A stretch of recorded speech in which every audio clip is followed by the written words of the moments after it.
அதுக்கு நீங்க முன்னாடியே அனுமதி வாங்கியிருக்கணும். கடைசி நேரத்துல வந்து வாதாடுறேன்னு சொல்றதையெல்லாம் ஏத்துக்க முடியாது.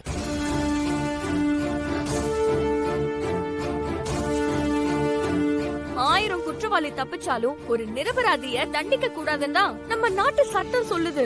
அதனால நீதிபதி ஐயா நினைச்சா என்ன அனுமதிக்கலாம். உங்க புருஷன் மேல உள்ள குற்றச்சாட்டு தவறானதுன்னு உங்களால நிரூபிக்க முடியும்னா அவருக்காக நீங்க வாதாடலாம். அது எப்படி அனுமதிக்க முடியும்? குற்றம் சாட்டப்பட்டவர் அவர் குற்றம் செய்யவில்லை என்று நிரூபிக்க கடைசி வரைக்கும் வாய்ப்பளிக்க வேண்டியது நீதிமன்றத்தோட கடமை. அதனால அவங்க அவர் கணவருக்காக வாதாடலாம்.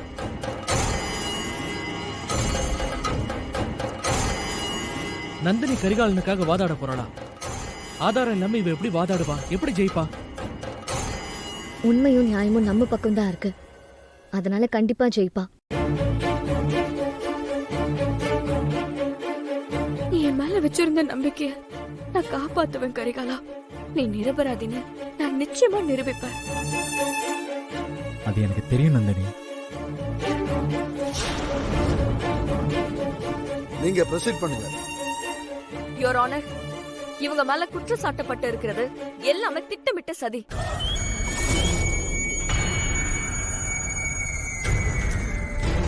யாரோ ஒருத்தர் வேணும்னே எங்க குடும்பத்துக்கு கெட்ட பேர் வாங்கி கொடுக்கணும், எங்களை பழி வாங்கணுங்கிறதுக்காகவே செஞ்சிருக்காங்க.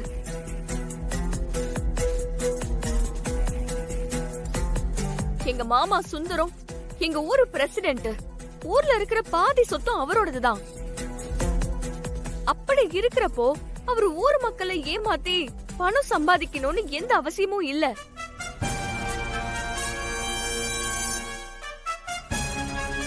Objection your honour.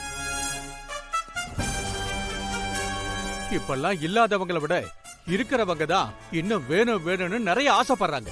எங்க மாமா அப்படி ஆசைப்படுறவர் இல்ல. அப்புறம் எதுக்கு போலீஸ் கிட்ட நான் தான் எல்லாத்தையும் செஞ்சேன்னு ஒத்துக்கிட்டாரு?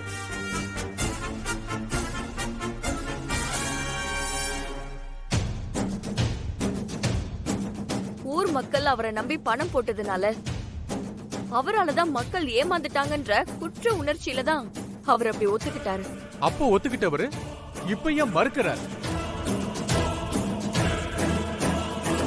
இது எல்லாமே தானா நடக்கல. சூழ்ச்சிங்கிறதே எங்களுக்கு இப்பதான் தெரியும். நீங்க சொல்றதுக்கெல்லாம் ஆதாரம் இருக்காமா? இருந்துச்சு, ஆனா இப்போ இல்ல.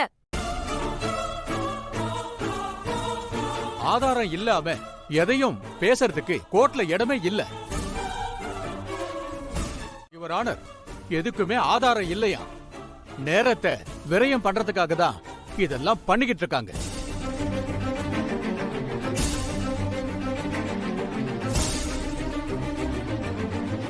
இல்ல யுவர் ஆனர், இவங்க ரெண்டு பேருமே ரொம்ப நல்லவங்க.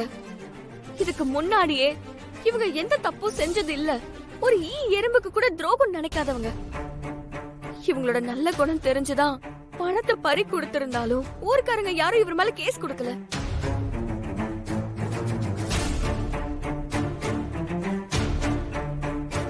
ஏன்னா ஊர் ஜனங்க எல்லாரும் இவர் மேல அவ்வளவு நம்பிக்கை வச்சிருக்காங்க.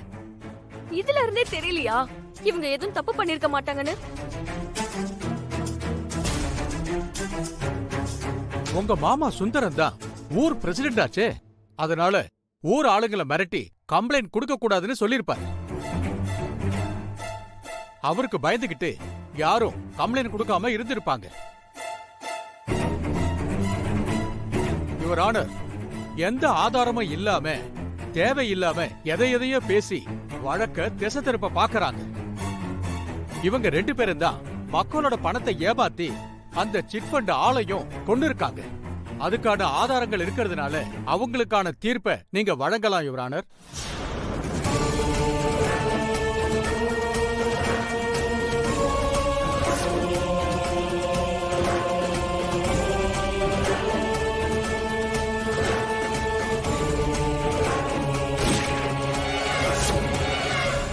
அந்த கொலையை என் புருஷன் பண்ணலங்கிறதுக்கான ஆதாரம் என்கிட்ட இருக்கு.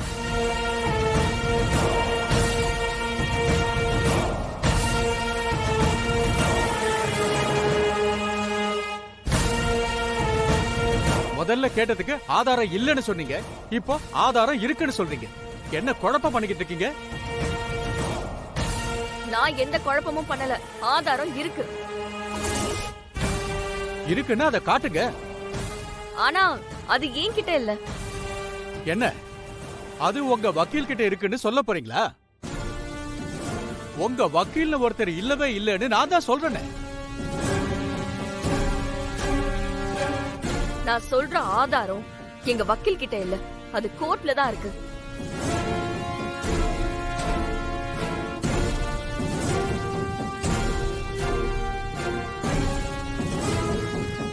திரும்ப திரும்ப குழப்பம் பண்ணணும்னு இப்படி பேசிக்கிட்டு இருக்கீங்களா? இல்ல. அப்போ கோர்ட்ல என்ன ஆதாரம் இருக்கு? சிட்ஃபண்ட் காரனை கரிகாலன் சுட்டதா சொன்ன துப்பாக்கி கோர்ட்ல தான் இருக்கு.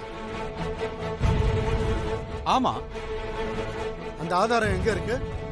இங்க இருக்கு யுவர் ஆனர்.